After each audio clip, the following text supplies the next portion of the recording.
आज हम बना रहे हैं मैदे की तेजाबियत के लिए और वेट लूज करने के लिए ये ड्रिंक। एक पुदीने की गड्डी ली है, आप लोग देख सकते हैं। इसको मैंने साफ कर धो लिया है और ये 1 टेबल स्पून सौंफ है। और अब हम इन दोनों चीजों को तकरीबन 1.5 गिलास पानी में डालकर और पूरी रात के लिए इसको भिगो कर रख देंगे। ये देखिए गाइस, मैंने एक छोटा सा जग लिया है और उसमें 1.5 गिलास पानी ऐड करके इसमें ये दोनों चीजें ऐड कर दूंगी।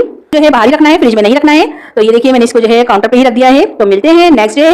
तो गाइस ये देखिए नेक्स्ट डे आपको देख सकते हैं सौंफ फूल चुकी है और थोड़ा सा पानी का कलर भी चेंज हो गया है। अब हम इसको जो है ब्लेंड कर लेंगे जूसर ब्लेंडर में डालकर।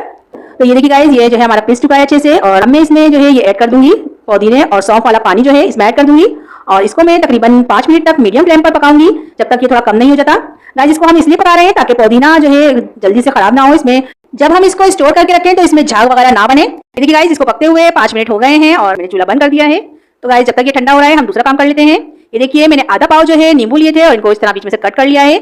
अब हम इनका जूस निकालेंगे गाइस। ये देखिए मैं किस तरह जो है छन्नी में इसको